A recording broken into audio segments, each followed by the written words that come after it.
যে নারী তার স্বামীকে বলে তোমার সঙ্গে বিয়ে হয়ে আমার জীবনটা নষ্ট হয়ে গেছে, অনেক মেয়ে ছেলে আছে বলে দেখবেন, কিন্তু সে জানে না জন্ম মৃত্যু বিবাহ সৃষ্টিকর্তার হাতে, ঠিক না বেঠিক? ও নিজেই স্বামীকে দোষ দেয়। অনেক মেয়ে ছেলে আছে বলে তোমার সঙ্গে বিবাহ হয়ে আমার জীবন নষ্ট হয়ে গেছে। অনেক মেয়ে বলে আমি তোমাকে বিয়ে করে খুশি নয়। খবরদার মা বোনরা এইরকম কথা স্বামীকে বলবেন না। কোনো মেয়ে ছেলে যদি তিনজনকে খুশি করে সে স্বর্গবাসিনী, জান্নাতি জান্নাতি জান্নাতি। 1 নাম্বার নারী, তুমি তোমার রব সৃষ্টিকর্তাকে খুশি করো। 2 নাম্বার নারী, তুমি তোমার নবীর কথা মোতাবেক জীবনযাপন করো। 3 নাম্বার নারী, তুমি তোমার হকের উপরে স্বামীকে খুশি করো, স্বামীকে খুশি করো। যে নারীর স্বামী হকের উপরে নারাজ, আল্লাহ তার উপরে নারাজ। আর যে নারীর স্বামী হকের উপরে খুশি, আল্লাহ তার উপরে খুশি। আমার মা বোনদের বলে যাচ্ছি, আমাকে ভুল বুঝবেন না, দয়া করে আমাকে বলার সুযোগটা দিন এবং কথাগুলো একটু মূল্যায়ন করুন। আসছি, এরপরে আসছি, এই পৃথিবী ছেড়ে আমাদের প্রত্যেককেই যেতে হবে পরকালের মাঠে। পরকালের মাঠে আমাদেরকে সৃষ্টিকর্তা 2 দিকের প্রশ্ন করবে। কদিকের? 2 দিকের প্রশ্ন হবে। 1 নাম্বার প্রশ্ন হবে কি? সৃষ্টিকর্তার তরফ থেকে প্রশ্ন হবে। কি প্রশ্ন হবে? সৃষ্টিকর্তা আপনাকে বলবেন তুই নামাজ পড়েছিলিস, রোজা রেখেছিলিস, ভালো কাজ করেছিলিস, দান করেছিলিস, ইত্যাদি ইত্যাদি ঈমান এনেছিলিস, তো আমি আপনি কি বলবো সেই দিন? সৃষ্টিকর্তা মাঝে মাঝে করেছি, মাঝে মাঝে করিনি, আপনি দয়ালু দয়াবান, আজকের ক্ষমা করে দিন। সৃষ্টিকর্তা সেদিন যদি মাফ করে দেন তো আমরা পার হয়ে গেলাম, সৃষ্টিকর্তার প্রশ্নে উত্তর পেয়ে পার হয়ে গেলাম। কিন্তু এখানে যারা বসে আছি, কি নারী কি পুরুষ, আমরা সকলে ধরা পড়ে যাব বান্দার প্রশ্নের উত্তরে। বান্দার তরফ থেকে 10 রকমের প্রশ্ন হবে। ক রকমের? বান্দার তরফ থেকে 10 রকমের প্রশ্ন হবে, শুনে রেখে দিন। 1 নাম্বার প্রশ্ন হবে, 1 নাম্বার প্রশ্ন হবে, সৃষ্টিকর্তা বলবেন স্বামী হিসাবে কতটা দায়িত্ব পালন করেছো পৃথিবীতে? স্বামী হিসাবে তুমি তোমার স্ত্রীর কতটা দায়িত্ব পালন করেছো? বিশ্বনবী মুহাম্মদ সাল্লাল্লাহু আলাইহি সাল্লাম বলেছেন, এই স্বামীরা, তোমরা তোমাদের স্ত্রীদের কমসে কম 17টা শিক্ষা দান করবে। কটা? 17টা শিক্ষা দিতে হবে স্ত্রীকে। আপনি স্ত্রীকে কটা শিক্ষা দিয়েছেন? একটাও তো দেননি। দয়া করে একটু শুনে যান। 1 নাম্বার হলো আসসালামু কাবলাল কালাম।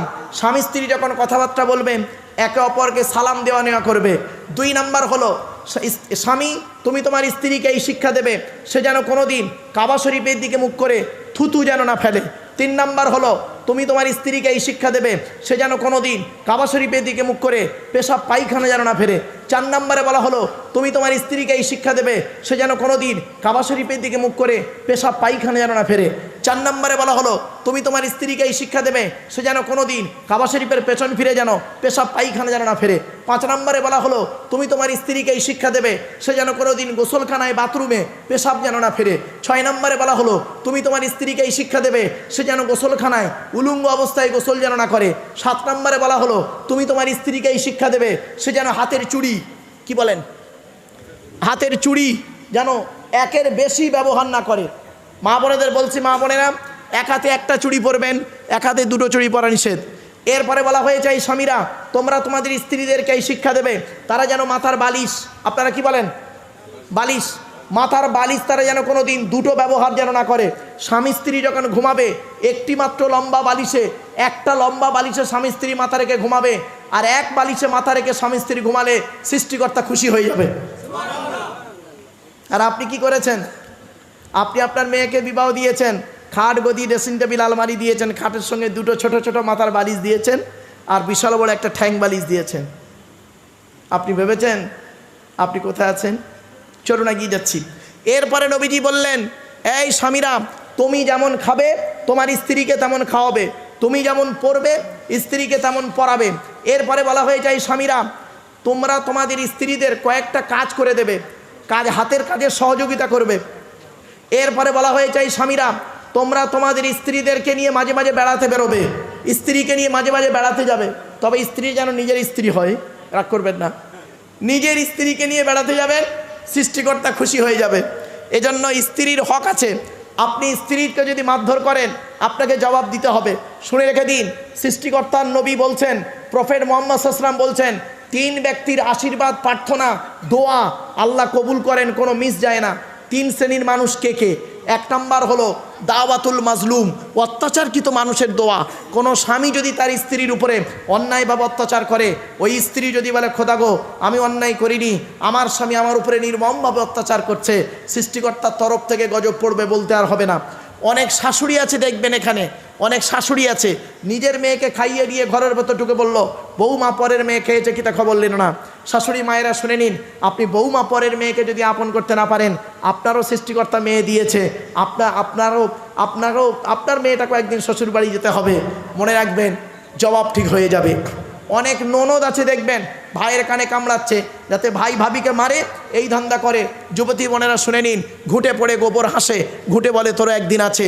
তুমি ভাবি পরের মেয়েকে যদি আপন করতে না পারো, তোমাকেও একদিন লোকের বাড়ি ভাবি হয়ে যেতে হবে, আল্লাহর তরফ থেকে গজব পড়বে, বলতে আর হবে না। অনেক বৌমাও এখানে আছে দেখবেন ডেঞ্জার, স্বামীর ইনকাম বেশি, স্বামীটাকে নিয়ে ছেলেটাকে মেয়েটাকে নিয়ে খালি আলাদা খাবার ধান্দা করে। একই দেয়ালের ওপারে স্বামী স্ত্রী ছেলে মেয়েকে নিয়ে মুরগির গোশত দিয়ে ভাত খায়, আর পাশের দেয়ালে কি করে, পাশের দেয়ালের ওপারে কি করে তারা, মানে মুরগি ভাত ডাল খায়। স্বামীকে একবারও দেখে, যদি তার বিবেক একটু থাকতো তাহলে সে বলতো যে আমার বাম্মা যদি থাকতো আমি এক পেয়ালা তরকারি দিয়ে আসতাম। আমার মা বোনরা শুনে নিন, আপনি আপনার শ্বশুর শাশুড়িকে নিজের বাম্মার মতো ভক্তি শ্রদ্ধা করতে না পারেন, তো আপনার আল্লাহ কি করবে, জবাব আপনাকে দিতে হবে, মনে রাখবেন। শুধু তাই নয়, 2 নাম্বার হলো ওয়াদাওয়াতুল মুসাফিরি, মুসাফিরের দোয়া কবুল হয়ে যায়। 3 নাম্বার হলো ওয়াদাওয়াতুল ওয়ালিদি আলা ওয়ালাদিহি, কোনো বাপ আর মা যদি নিজের কলিজার টুকরা সন্তানের জন্য দোয়া চেয়ে যায়, বিদ্যুতের থেকে দ্রুত গতিতে বাম্মার দোয়াটা কবুল হয়ে যায়। আজ আপনাদেরকে আমি অনুরোধ করে বলে যাচ্ছি, আপনারা জীবনে কোনোদিন কোনো পিতামাতাকে কাঁদাবেন না, আপনাদের পিতামাতাদের কোনোদিন কাঁদাবেন না। যার বাড়িতে এখনো বৃদ্ধ পিতামাতা বেঁচে আছে, তার বাড়িতে স্বর্গ জান্নাতটা এখনো ঘরে বসানো আছে। মনে রাখবেন, যেদিন আপনার বাম্মা চলে যাবে অন্ধকার নীরব নগরে, আপনি সেই দিন বুঝতে পারবেন কি জিনিস হারিয়েছি। মনে রাখবেন, টাকা পয়সা সর্বপ্রথম ব্যয় করবেন কার পিছনে, এই কোরআনে বলা হয়েছে সর্বপ্রথম ছেলে তুমি টাকা পয়সা ব্যয় করবে তোমার বৃদ্ধ পিতামাতার পিছনে টাকা পয়সা ব্যয় করো, আল্লাহ খুশি হয়ে যাবে, জোরে বলুন। আর আপনি কি করেছেন, সর্বপ্রথম চাকরির মাইনেটা পেয়ে কি করলে, বউয়ের নামে ফিস্ট করে দিলে, আর বউ তার ভাইয়ের নামে নমিনি করে দিল। যে বাপ কষ্ট করে মানুষ করলো, যে মায়ের গহনা বেচে তুমি আজকে এই জায়গায় পৌঁছালে, সেই বাম্মাকে দেখলে না। মনে রেখো, বাপ আর মা যদি চোখের পানি ফেলে, তুমি নরকবাসী, জাহান্নামী। এজন্য আপনাদের বলে যাচ্ছি, আল্লাহর নবীদের পরই স্থান হলো বাপ আর মায়ের। এজন্য বাম্মাকে কোনোদিন কাঁদাবেন না। যাদের বাম্মা বেঁচে আছে, আজই বাড়িতে গিয়ে যদি ভুল করে থাকেন ক্ষমা চেয়ে নেবেন, আর ভালো ব্যবহার করবেন। আর যাদের বাম্মা মারা গেছে তারা কি করবে, নবী মুহাম্মদ সাল্লাল্লাহু আলাইহি ওয়াসাল্লাম বলেছেন, মানজারা কবরা আবাওয়াইহি আও আহাদিহিমা ফি কুল্লি জুমআতিন গুফিরা লাহু ওয়া কুতিবা লাহু বারাআ। নবী বলেন, জুম্মার দিনে যদি কোনো ছেলে তার বাপ আর মায়ের কবরটা জিয়ারত করে, ছেলের দোয়ার ওসিলায় বাম্মার কবরটাকে সৃষ্টিকর্তা আলোয় আলোকিত করে দেয়। এজন্য অনেক সময় দেখা যায় কি জানেন, ছেলে মাস্টার, ডাক্তার, ইঞ্জিনিয়ার, প্রফেসর, বাপ আর মাকে বৃদ্ধাশ্রমে রেখে আসবেন না। আমি আপনাদের করজোড়ে নিবেদন করছি, বাম্মাকে কোনোদিন বৃদ্ধাশ্রমে রেখে আসবেন না, বাম্মাকে কাছে রাখবেন, বাম্মার আশীর্বাদ দোয়া নেবেন, দেখবেন বাম্মার দোয়া আল্লাহর দরবারে কবুল হয়ে যায়। শুধু শ্রোতামণ্ডলী, এতক্ষণ আপনাদের কাছে বিভিন্ন দিক থেকে বিভিন্ন অ্যাঙ্গেল থেকে কথা বলেছি। 1 নাম্বার হলো, সৃষ্টিকর্তা আপনাকে জিজ্ঞাসা করবে পরকালে স্বামী হিসাবে কতটা দায়িত্ব পালন করেছো। 2 নাম্বার হলো, সৃষ্টিকর্তা আপনাকে খোঁজ নেবে আপনি স্বামী হিসাবে কতটা দায়িত্ব পালন করেছেন, পিতা হিসাবে কতটা দায়িত্ব পালন করেছেন। এজন্য আমি আপনাদের করজোড়ে নিবেদন করছি, আপনারা ছেলে মেয়েদেরকে সুশিক্ষায় শিক্ষিত করবেন। ছেলেদেরকে যেমন মাধ্যমিক, উচ্চ মাধ্যমিক, বিএ পাস, এমএ পাস, আলেম, হাফেজ, মাস্টার, ডাক্তার, ইঞ্জিনিয়ার, প্রফেসর করাচ্ছেন, সাথে সাথে মেয়েদেরকেও মাধ্যমিক, উচ্চ মাধ্যমিক, BA pass, MA pass, আলেমা, হাফেজা, master, doctor, engineer, professor করাবেন। কারণ কি জানেন, ইংরেজিতে একটা কথা আছে, 1 mother's is equal to 100 teachers. একটা মা হলো 100 জন শিক্ষকের সমতুল্য, ঠিক না বে ঠিক? একজন পুরুষ শিক্ষিত হলে কেবল সে নিজেই শিক্ষিত হয়, একজন নারী শিক্ষিত হলে গোটা পরিবারটা শিক্ষিত হয়। এজন্য আমি আপনাদেরকে বলে যাচ্ছি, কি হিন্দু কি মুসলিম, আমি করজোড়ে নিবেদন করছি, হিন্দু মুসলিম ভাই বোনেদেরকে অনুরোধ করে বলছি, আপনারা জীবনে কোনোদিন মেয়েদেরকে 18 বছরের আগে বিবাহ দেবেন না। 18 বছরের আগে বিবাহ দেবেন না, মনে রাখবেন। অ্যাকর্ডিং টু ইন্ডিয়ান ল, অনুরোধ করে আপনাদের বলে যাচ্ছি, আপনার মেয়েটাকে লেখাপড়া শেখান। মনে রাখবেন, 10টা কুপুত্র সন্তানের থেকে একটা সুকন্যা সন্তানই যথেষ্ট, ঠিক না বেটি? 10টা কুপুত্র সন্তানের থেকে একটা সুকন্যা সন্তান যথেষ্ট। আপনি নারী কন্যা সন্তান হলে মুখ বেঁকে যায়। আপনি কি জানেন সৃষ্টিকর্তা কি করেন? সৃষ্টিকর্তা বলছেন, আমি যেখানে ভালোবাসি আকাশ থেকে বাড়ি বর্ষণ করি। 2 নাম্বার, আমি যে ব্যক্তিকে ভালোবাসি তার বাড়িতে কন্যা সন্তান দান করি, কন্যা সন্তান দান করি। মনে রাখবেন, যাদের বাড়িতে কন্যা সন্তান আছে তারা কত বড় ভাগ্যবান। এজন্য কন্যা সন্তান হলো সৃষ্টিকর্তার দেওয়া একটা নিয়ামত।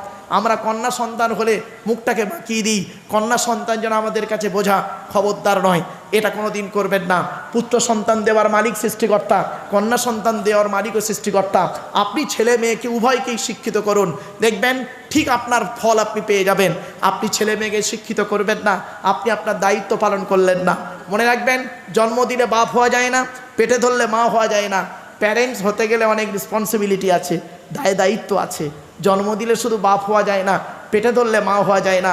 এজন্য মা বোনদের আমি অনুরোধ করে বলে যাচ্ছি, মা পেটের সন্তানকে সুশিক্ষায় শিক্ষিত করুন, সুশিক্ষায় শিক্ষিত করুন। এই কোরআনে আছে 82 জায়গায় নামাজের কথা, আর এই কোরআনে আছে 92 জায়গায় লেখাপড়ার কথা। 92 জায়গায় আছে লেখাপড়ার কথা। তো কোন সংখ্যাটা বেশি, 82 না 92? তাহলে আপনি লেখাপড়ায় পিছিয়ে কেন? ছেলে মেয়েকে কেন লেখাপড়া থেকে পিছিয়ে রেখেছেন? মাস্টার, ডাক্তার, ইঞ্জিনিয়ার, প্রফেসর কেন করাচ্ছেন না আপনি? আপনাদের তো অর্থ দিয়েছে সৃষ্টিকর্তা। আপনি যদি বলেন আমি গরিবের ছেলে পড়তে পারি না, আপনি আব্দুল কালাম, এপিজে আব্দুল কালাম, আবু পাকির, জয়নাল আবেদিন, প্রাক্তন রাষ্ট্রপতির থেকেও কি আপনার বাপ গরিব? তার লাইফ হিস্ট্রি আপনি পড়েছেন, তার থেকেও কি গরিব আপনার বাপ? আজ ভারতের রাষ্ট্রপতি পৃথিবী ছেড়ে বিদায় নিয়েছে, মানুষ চলে যায়। মনে রাখবেন, যারা শুধু মরে নাহি দেয় প্রাণ, তাদের কবু কোনো দিন করেনি সম্মান। তারা চলে গেছে, প্রাণ দিয়ে গেছে, কিন্তু তারা দেহ নিয়ে চলে গেছে, প্রাণটা রেখে গেছে। আজও ঘরে ঘরে নজরুলের কথা, আজও ঘরে ঈশ্বরচন্দ্র বিদ্যাসাগরের কথা, আজও ঘরের বঙ্কিমচন্দ্রের কথা, আজও রবীন্দ্রনাথ, গ্রেট পোটার রবীন্দ্রনাথ ঠাকুরের কথা আজও আমাদের ঘরে বাজে, ঠিক না বে ঠিক? তারা চলে গেছে, তাদের দেহ নিয়ে তারা চলে গেছে, কিন্তু তারা রেখে গেছে পৃথিবীতে। তারা এসেছে, খেয়েছে, শুয়েছে, চলে গেছে, কিন্তু পার্থক্য কি জানেন?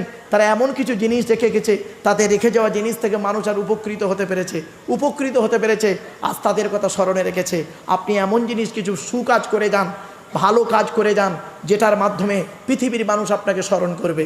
এজন্য আমি ভারতবর্ষ যেখানেই গিয়েছি বিভিন্ন ভাষায় আলোচনা করতে হয়। ভারতবর্ষের বিভিন্ন ভাষায় কথা বলতে গিয়ে আমি ডাইরেক্ট বলি, বিভিন্ন জায়গাতে আমি বলি যে ছেলে মেয়েদেরকে লেখাপড়া শেখান। এজন্য সৃষ্টিকর্তা বললেন, পৃথিবী ছেড়ে তুমি যেদিন যাবে, মনে রাখবেন চোখ দুটো বন্ধ হয়ে গেলে সব এক সমান। যেদিন আমরা মায়ের পেট থেকে এসেছিলাম, কি হিন্দু কি মুসলিম এটা দেখবেন না। আমি বারে বারে একটা কথাই বলছি আপনাদেরকে, হিন্দু মুসলিম না দেখে মানুষ দেখুন, মানুষ। ছোট্ট একটা কথা আপনাদেরকে বলি, আমি এক জায়গায় সভা করতে যাচ্ছিলাম বোম্বাইতে। তো একজন কলেজের প্রফেসর আমাকে বলছেন, স্যার আমি আপনার লেকচার খুব শুনি, প্লিজ অ্যাটেন্ড। অসুবিধা হচ্ছে? বন্ধ করতে হবে নাকি? আর কয়েক মিনিট এই এক্সাম্পলটা দিয়েই বন্ধ করবো, চিন্তা নেই। তো কলেজের প্রফেসর, উনি আমার খুব ফ্যান, আমি জানতাম না। তো প্লেনে বসেছি, আমাকে দেখে চিনতে পেরেছে, বলছে আপনি আব্দুল্লাহিল মারুফ সাহেব? তা আমি বললাম হ্যাঁ। আপনি? বলছে আমি একজন কলেজের কাজ করি, ভালো বসে আছি। তো আমাকে বলছেন, আপনি আল্লাহকে দেখেছেন? খুব ভালো করে শুনে নিন, মা বোনেরা অনুরোধ করছে, আওয়াজ করবেন না। আমাকে বলছেন উনি, শুনে নিন, আপনাদের বলেছি, হিন্দু মুসলিম সকলকে বলছি। উনি আমাকে বলছেন, আপনি আল্লাহকে দেখেছেন? আমি কিছুক্ষণ চুপ করে থাকলাম, তারপরে বললাম, আপনি দেখেছেন? উনি খুব জ্ঞানী মানুষ, বলছে আমি দেখিনি। আমি তখন বললাম আমি দেখেছি। আপনারা দেখেননি না? সৃষ্টিকর্তাকে দেখেননি না? এখনই বলবেন না দেখিনি, ভুল বললেন। দেখবেন, প্রমাণ দেবো, দেখবেন, ইউটিউবে দেখবেন। আমার এই লেকচারটা সারা পৃথিবীতে কয়েক কোটি লোক দেখেছে, মানে মিলিয়ন লোক দেখেছে এই লেকচারটা। কি আমি বলেছিলাম ওনাকে, আমি সৃষ্টিকর্তাকে দেখেছি, আপনি দেখেননি? বলছে না। আমি দেখবেন? বলছে বলুন, শুনে নিন। আমি বললাম শুনুন, সৃষ্টিকর্তা কিভাবে মানুষকে দেখা দেয়। ধরুন আপনাদের এখানে, জাস্ট এক্সাম্পল দিচ্ছি, রেগে যাবেন না কেউ। থানা হলো বনগাঁ, ভাই বলুন না, বনগাঁ থানা, ঠিক আছে। আপনি একজন হাজি সাহেব লোক, ইসলাম ধর্মের লোক, হাজি সাহেব হজ করে এসছেন, বয়স্ক মানুষ, মোটর সাইকেল নিয়ে আপনি বনগাঁ থেকে বাড়ি ফিরছেন, রাত 1টা বাজে, 12টা বাজে, শীতকাল, অঘ্রাণ মাসের রাত, শীতকাল, রাত 12টার সময় আপনি মোটর সাইকেল করে হাজি সাহেব লোক বাড়ি ফিরছেন গাড়াপোতা গ্রামে। রাস্তার মাঝখানে একটা জায়গায় আপনার মোটর সাইকেলের 2টো চাকাই লিক হয়ে গেছে, 2টো চাকাই লিক। আপনি আগেও যেতে পারছেন না, পেছনে আসতে পারছেন না, ওই জায়গায় দাঁড়িয়ে গেছেন। আপনার মোবাইল থেকে ফোন আসছে বারবার, আপনার স্ত্রী, হাজি সাহেবের স্ত্রী ফোন করছে, কোথায় আছো, বাড়ি এসো, ভাত খাবো, রাত হয়ে গেল। আপনি বলছেন, আরে বাড়ি যাচ্ছিলাম, যাওয়ার পথে এই জায়গাটা আমি দাঁড়িয়ে এসছি, চাকা দুটোই লিক, আমি ঠেলে ঠেলে নিয়ে যেতে পারছি না, কি করব, বসে আছি। তখন আপনার স্ত্রী বলল, ওই জায়গাটাই লিক হলো, ওই জায়গায় তো 4 দিন আগে 6টা মার্ডার হয়েছে। একে তো ভয় ছিল আপনার গভীর রাতে, আর যেই বলেছে 6টা মার্ডার হয়েছে, আরও ভয় আপনার অন্তরটা কাঁপছে, ঠিক না বেঠিক? আর একটা কথা আপনাদের বলি বাবু, রাগ করবেন না কেউ, আপনারা যখন কোনো জায়গায় একা যাবেন, এই ফাঁকা রাস্তায় অন্ধকারে যখন একা যাবেন, জীবনে তখন ভালো ভালো জিনিসগুলো আপনার মনের মধ্যে ভাসবে না, কোথায় কে মরেছে সেই সব কথাগুলো আপনার চোখের মধ্যে ভাসবে, ঠিক না বেঠিক? এটা ন্যাচারালি। এবারে আপনার তখন মনটা আরও ভয় খেয়ে যাচ্ছেন, কি বলবেন, আরও ভয় খেয়ে গেছেন আপনি, একে আমি একা, আবার 6টা মার্ডার হয়েছে এই জায়গায় ইত্যাদি, টেনশন করছেন, খুব টেনশন। এমন তো অবস্থায় আপনার মোবাইলটা সুইচ অফ হয়ে গেছে। আপনার মোবাইলটা কি হয়েছে, ব্যাটারি শেষ, সুইচ অফ। আপনার বাড়ির লোক কি মনে করবে? 7 নম্বর, মানে 6টা হয়েছে, উনি 7 নম্বর, জাস্ট এটা স্বাভাবিক, হায় হায় করে কাঁদছে। আপনি কিন্তু টেনশনে আছেন, বাড়ির লোক কিন্তু কাঁদছে, সব ছেলে মেয়ে নাতি পুতি সব কাঁদছে। শুনে নিন সৃষ্টিকর্তা কিভাবে দেখা দেয়। এমন তো অবস্থায় হয়েছে কি, বনগাঁ থানার ওসি, উনি ওই জায়গা যেহেতু ট্রেডমার্ক জায়গা, উনি পুলিশ গাড়ি নিয়ে 4টে সিভিককে নিয়ে, 2টো সিভিককে নিয়ে, 2টো কনস্টেবলকে নিয়ে পাহারা দিচ্ছিল। দেখছেন, দূর থেকে দেখছে যে যেখানেই 6টা মার্ডার হয়েছে 4 দিন আগে, ওই জায়গায় একজন বয়স্ক লোক মোটর সাইকেল নিয়ে দাঁড়িয়ে আছে। তখন ওসি ড্রাইভারকে বলছে, এই তাতে চল চল চল চল চল, ধর, ওখানে দাঁড়িয়ে কেন? এবার গাড়িটা এলো, আপনার সামনে গাড়িটা এলো, আসার পরে থানার ওসি আপনাকে বলছে, এখানে কেন আপনি, কে আপনি, কোথায় বাড়ি, এখানে কেন এত রাতে? বলছে, আপনি কি বলবেন? স্যার আমি ছেলের ওষুধ কিনতে গেছিলাম।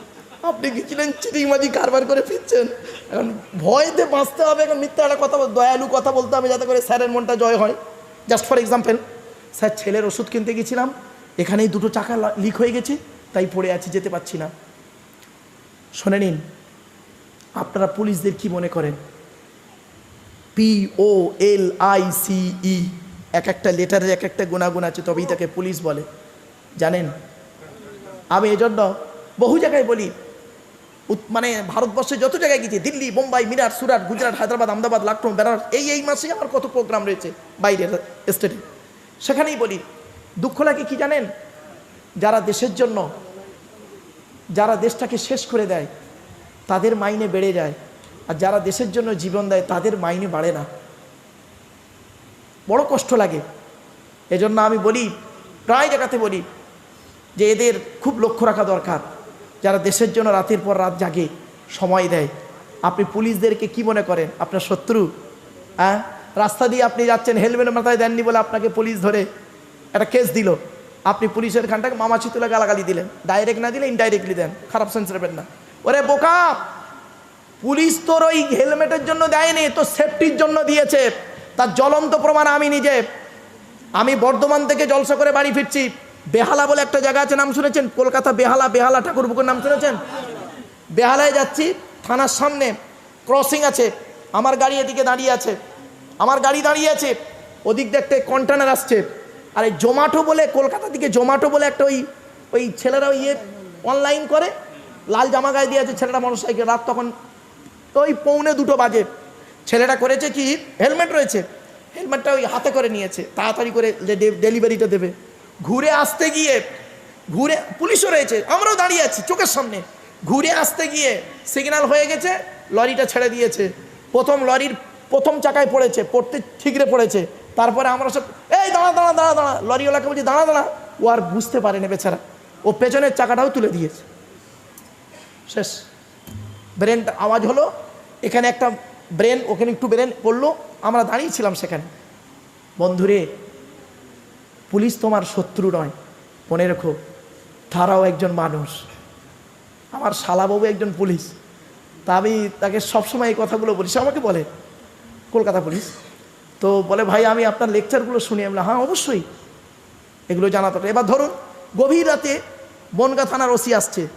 এখন বনগাঁ থানার ওসির দায়িত্বটা কি, যে এই লোকটা বিপদে পড়েছে, একে এখন এর বাড়ি পৌঁছাতে হবে গাড়াপোতায়। কী করে পৌঁছাবে? ওকে নয় ওসির গাড়িতে তুলে নিয়ে আসলো, আর মোটরসাইকেলটা আনবে কে? মোটরসাইকেল আনবে কে? ও তো দুটো চাকা খারাপ। এমন তো অবস্থায় ধরুন হঠাৎ গাড়াপোতার দিক থেকে একটা হাতি গাড়ি সবজি নিয়ে বনগাঁ বাজারে যাচ্ছিল, জাস্ট ফর এক্সাম্পল যাচ্ছে, থানার ওসি দাঁড় করালো, পুলিশ গাড়ি দাঁড়িয়েছে, আর সাথে ওই যেখানে মার্ডার হয়েছে যে হাতি গাড়ি চালাচ্ছিল সেও দেখছে, সর্বনাশ, আমার কপাল খারাপ। ওকে এবার দাঁড় করিয়ে চাই, দাঁড়া এদিকে, ড্রাইভারটাকে এদিকে। ড্রাইভারটা বলছে sir sir sir sir sir sir আমার গাড়ি নয়, অমুক বসের গাড়ি। বাস্তব বলছে, ও বাঁচার জন্য এইসব কথা বলে। তখন থানার ওসি বলছে, সেও তো মানুষ, তোকে বলেছি কার গাড়ি, তোকে তো আমি ডেকেছি, এদিকে কোথায় যাবি? স্যার বনগাঁ বাজারে যাব। কি আছে? স্যার সবজি আছে। এক কাজ কর, সবজিটা নামা। ও তখন বলছে, স্যার আমি গরিবের ছেলে, আমি আমি স্যার আমি 100 টাকা দিচ্ছি আপনাকে। টাকা চাইছি তো, যেটা বলছি শোন। Sir sir sir sir sir sir সবজি শোনেন, একজন প্রফেসরের সঙ্গে কথা হচ্ছে আমার। সবজিগুলো নামালো। থানার ওসি বলছে, এই গাড়িটা তোল, এই মোটরসাইকেলটা তোর গাড়িতে তোল। ও আরও ভয় খেয়ে গেছে, এবার আমার শেষ। শোন, তোকে যেটা বলছি শোন। 4 জন সিভিককে বললো, তোমরা দাঁড়াও, এই সবজিটা গাড় দাও, আমি আসছি। হাজি সাহেবকে বললো, আপনি আমার গাড়িতে উঠুন। হাজি সাহেবকে আপনার ওসির গাড়িতে তুললো, আর মোটর সাইকেলটাকে হাতি গাড়িতে বললো, এদিকে আয়, তুই কিছুক্ষণ একটু পরে আসবি, আমার পিছু পিছু আয়, আমার পিছু পিছু আয়। সে গাড়ি নিয়ে আসছে, এসে এসে এসে এসে গাড়াপোতায় হাজি সাহেবের বাড়ির সামনে গাড়িটাও নামিয়ে দিল, হাজি সাহেবকে নামিয়ে দিল, দিয়ে বলল, যান আপনি বাড়ি যান, আমি আসছি। ওসি বনগাঁ থানায় অফিসে চলে গেল রাত 3টের সময়, আর হাতি গাড়িকে বলল, যা তুই সবজিটা নিয়ে বনগাঁয় চলে যা। কি বুঝলেন এই এক্সাম্পলটার মাধ্যমে বলুন? আপনি বিপদে পড়েছিলেন হাজি সাহেব গভীর রাতে, রাত 1টার সময়, দুটো চাকা লিক হয়ে গেছিল, মোবাইল অফ হয়ে গেছিল, বাড়ির লোক কাঁদছিল। সৃষ্টিকর্তা বলে একজন আছে, সে বলছে এই সময় ও বিপদে পড়েছে, আমাকে ডাকছে, এক কাজ কর, থানার ওসিকে ঠিক ওই টাইমেই পাঠিয়ে দে। তারপরে থানার ওসিকে তো পাঠালে হবে না শুধু, আর ওর মোটর সাইকেলটা তো নিয়ে যেতে হবে। উল্টো দিক থেকে গাড়িটাও পাঠিয়ে এলো, ঠিক টাইমে এসে হাজির হলো। টাইমিংটার জন্য সৃষ্টিকর্তা, টাইমিংটার জন্য ওই সময় সৃষ্টিকর্তা কুদরতি ক্ষমতায় হাজির হয়েছিলেন। তুমি সৃষ্টিকর্তাকে চিনতেই পারোনি। ঠিক ঠিক বলো, সৃষ্টিকর্তা এইভাবে মানুষের কাছে হাজির হয়, তুমি চিনতে পারোনি, তুমি চিনতে পারোনি। শুধু আর একটা এক্সাম্পল দিচ্ছি, চমকে যাবেন। ওই প্রফেসরকে আর একটা দিচ্ছিলাম, প্রফেসর বলছে, জাস্ট আমার জীবনে একটা জিনিস শিখলাম, আমি কলেজে ক্লাস করতে গিয়ে অন্তত বলতে পারবো। আর একটা এক্সাম্পল দিন। বললাম শুনবেন, আর একটা দেবো, আর একটা দেবো আপনাদের, জাস্ট এক্সাম্পল। ধরুন এখনই একজন লোকের স্ত্রীর পেটে বাচ্চা, জাস্ট ফর এক্সাম্পল, কি হিন্দু কি মুসলিম, একজন লোকের স্ত্রীর পেটে বাচ্চা প্রসব বেদনায় ছটফট করছে, সঙ্গে সঙ্গে বনগাঁয় নিয়ে গেছে। এখনই ধরুন এই 1টা বাজে, তো বনগাঁয় নিয়ে গেছে হসপিটাল, নার্সিংহোমের ডাক্তার বলেছে এক্ষুনি 2 লাখ টাকা লাগবে, নিয়ে যা, যা 2 লাখ টাকা নিয়ে আয়, তবে তোর বউ বাঁচবে, নইলে মরে যাবে। আপনি করেছেন কি? আপনি কি করছেন? ফোন করছেন রাত 1টার সময়, যত আত্মীয়দের ফোন করেছেন সব তুলেছে ফোন। হ্যালো, কে বলছো? হ্যাঁ অমুক বলছি। যেই টাকার কথা বলেন, হ্যাঁ কথা বুঝতে পারছি না, কেটে দিল। টাকার কথা শুনেই সরে পড়লো। আপনার সারা রাত মন খারাপ, শুনে নিন সৃষ্টিকর্তা কিভাবে দেখা দেয় মানুষকে। সারা রাত মন খারাপ, সকালবেলা এসে ওখানে একটা চায়ের দোকান ছিল গাঁড়াপোতাতে, চায়ের দোকানে চুপ করে বসে আছেন, মনটা খারাপ।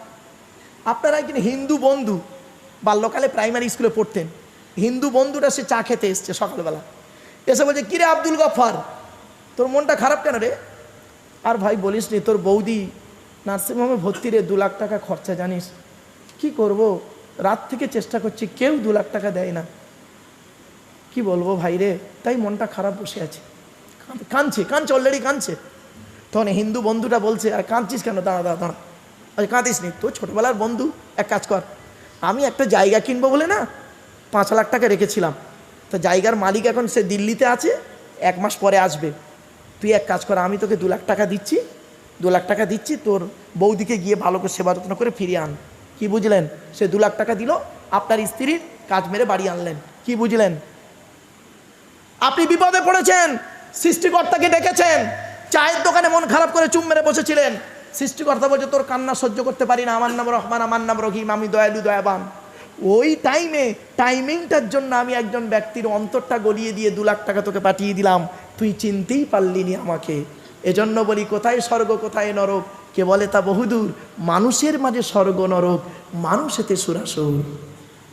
আমার বাপেরা, দেখতে দেখতে অনেক কথা বললাম, অনেক আলোচনা, বাপ আরও বহু এক্সাম্পল, বহু জিনিস আছে। এজন্য আপনাদেরকে আমি অনুরোধ করে বলে যাচ্ছি, হিন্দু মুসলিম কাঁধে কাঁধ মিলিয়ে চলুন, একে অপরের বিপদে ঝাঁপিয়ে পড়বেন। আপনি কি জানেন সৃষ্টিকর্তাকে কোথায় পাবেন? সৃষ্টিকর্তা বলছে, শোন, তুই আমাকে কোথায় পাবি জানিস? তুই আমাকে কোথায় পাবি? তোর পাশের বাড়ি একজন হিন্দু, তোর পাশের বাড়ি হিন্দু, তার স্ত্রীর পেটের বাচ্চা প্রসব বেদনায় ছটফট করছে, তোর 4 চাকা গাড়ি আছে, তুই গাড়িটা নিয়ে যদি ওই মেয়েটাকে নিয়ে হসপিটালে যাস, আমি সৃষ্টিকর্তা আমাকে ওই জায়গায় পেয়ে যাবি। মসজিদ মন্দিরে গিয়ে সৃষ্টিকর্তাকে খোঁজার থেকে ওই জায়গায় খুঁজুন, পেয়ে যাবেন। এজন্য মানুষের পাশে থাকুন, মানুষকে ভালোবাসুন।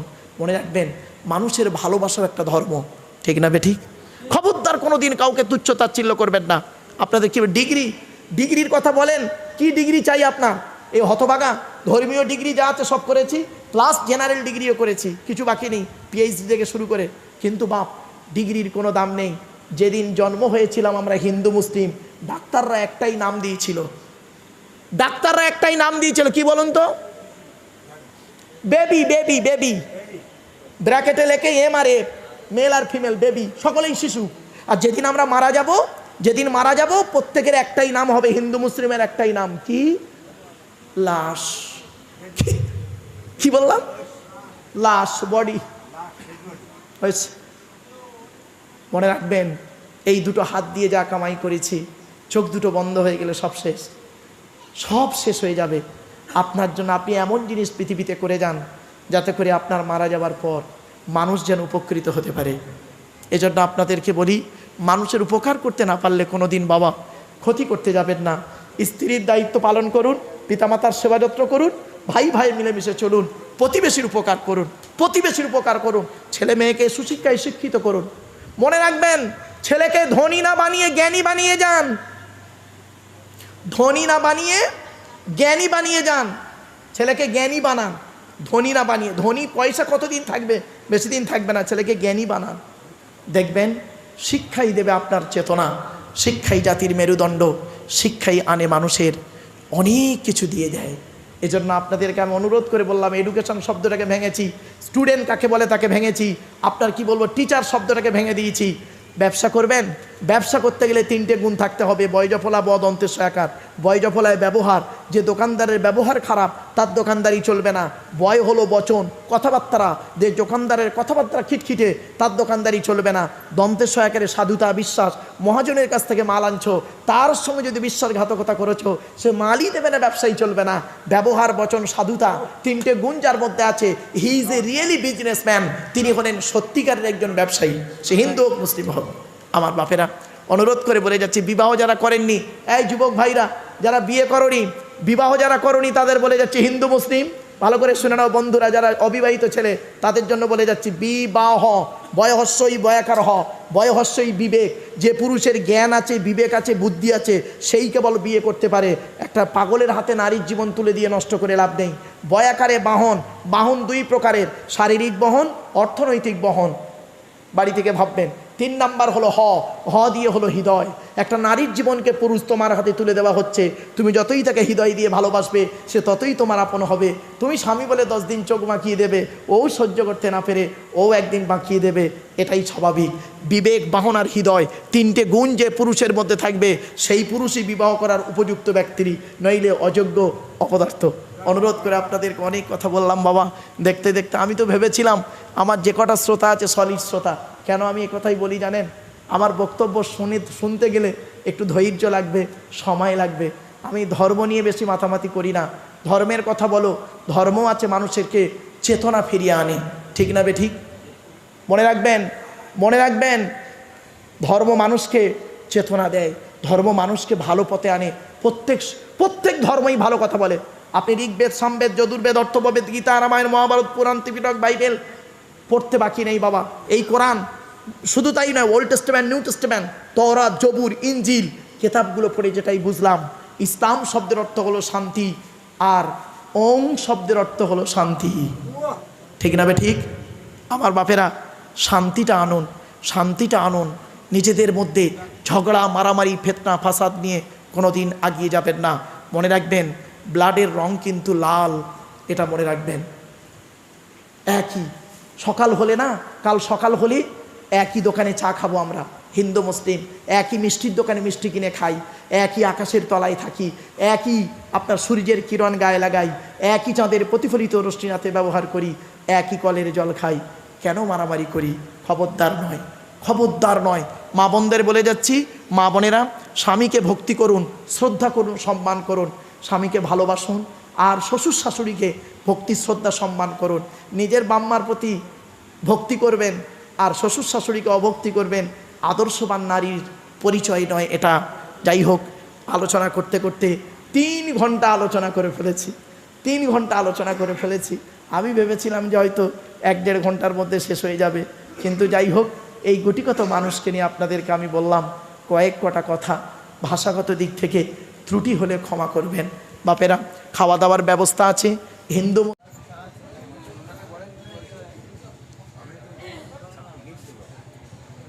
আচ্ছা পাঠিয়ে দেন আসুন।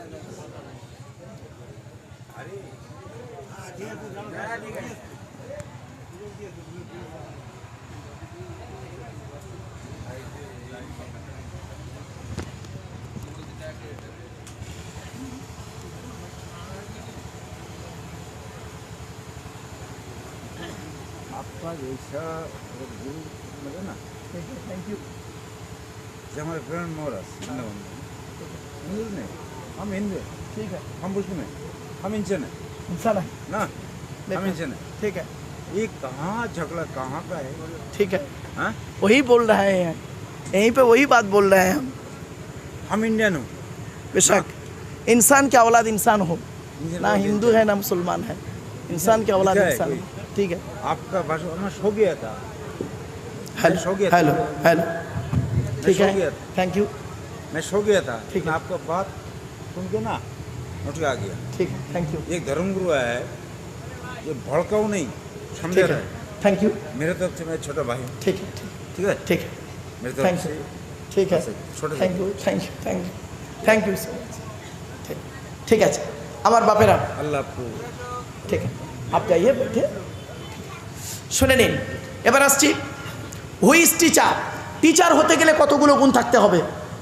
টিচার মানে এই নয় 10টায় গেল 4টেই এলো, আমতলা জামতলা বুড়ির বেলতলা বাসতলা এইগুলো পার করলো আর মাসের 1 তারিখে মাইনে নিল, এর নাম টিচার বলে না বাপ। টিচার হতে গেলে কতগুলো গুণ থাকতে হয় দেখে নিন। TEACHER, টি থেকে ট্রেনার, প্রশিক্ষণপ্রাপ্ত হতে হবে তবেই তুমি টিচার। ই থেকে ইগারডি, আগ্রহী হতে হবে তবেই তুমি টিচার। এ থেকে এবিলিটি, দক্ষতা থাকতে হবে তবেই তুমি teacher. Most important letter C থেকে ক্যারেক্টার, চরিত্র ঠিক থাকতে হবে তবেই তুমি টিচার। আজ থেকে 30 বছর আগে আপনারা বলুন তো দেখি, বয়োজ্যেষ্ঠ লোকেরা বলুন, আজ থেকে 30 বছর আগে টিচার ছাত্রের সম্পর্ক কি ছিল? পিতা আর পুত্রের ন্যায়।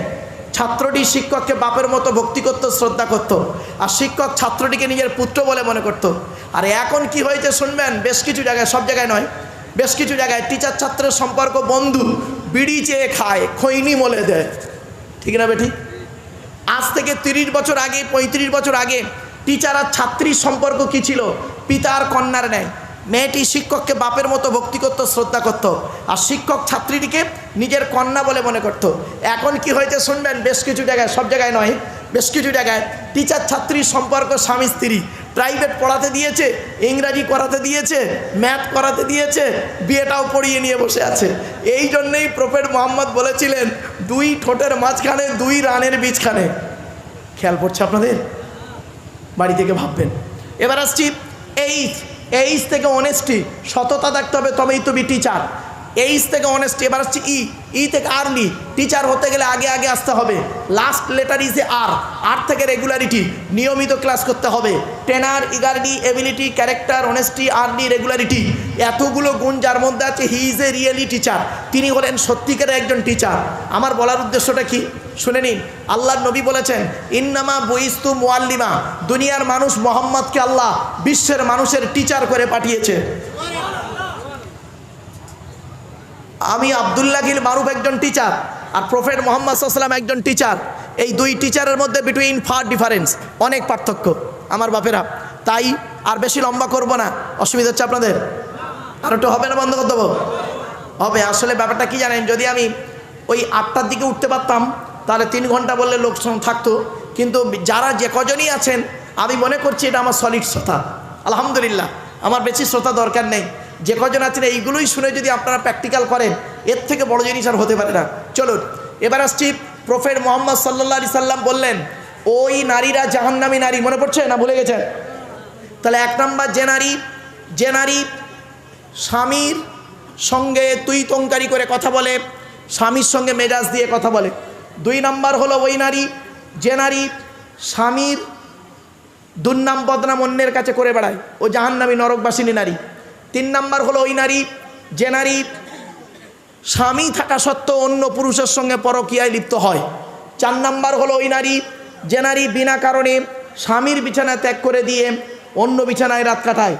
4 নাম্বার হলো, 5 নাম্বার হলো ওই নারী, যে নারী, খুব ইম্পর্টেন্ট এটা, ওই নারী জাহান্নামী নারী, নরকবাসী নারী। মা বোনেরা শুনে নিন, যে নারী স্বামীর পরিবারের সঙ্গে খারাপ আচরণ করে। অনেক মা বোন আছে দেখবেন, স্বামীকে খুব ভক্তি শ্রদ্ধা করে, স্বামীর বাম্মাকে দেখতে পারে না, স্বামীর ভাই বোনকে দেখতে পারে না।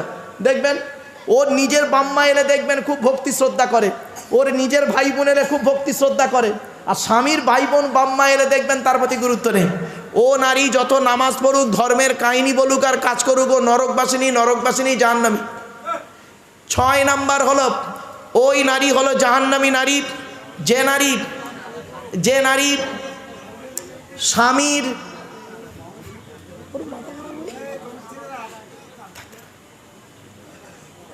ওই নারী জাহান্নামী নারী, যে নারী স্বামীর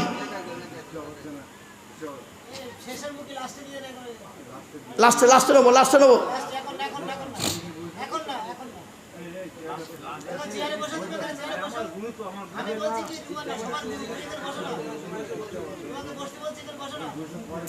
প্লিজ। আচ্ছা দেন, এদিকে ঠিক আছে, সুবিধা। Thank you. আমার বাপেরা, 6 নাম্বার হলো ওই নারী জাহান্নামী নারী। মা বোনেরা শুনে নিন, যে নারী তার স্বামীকে বলে, শুনে নিন প্লিজ, অ্যাটেনশন,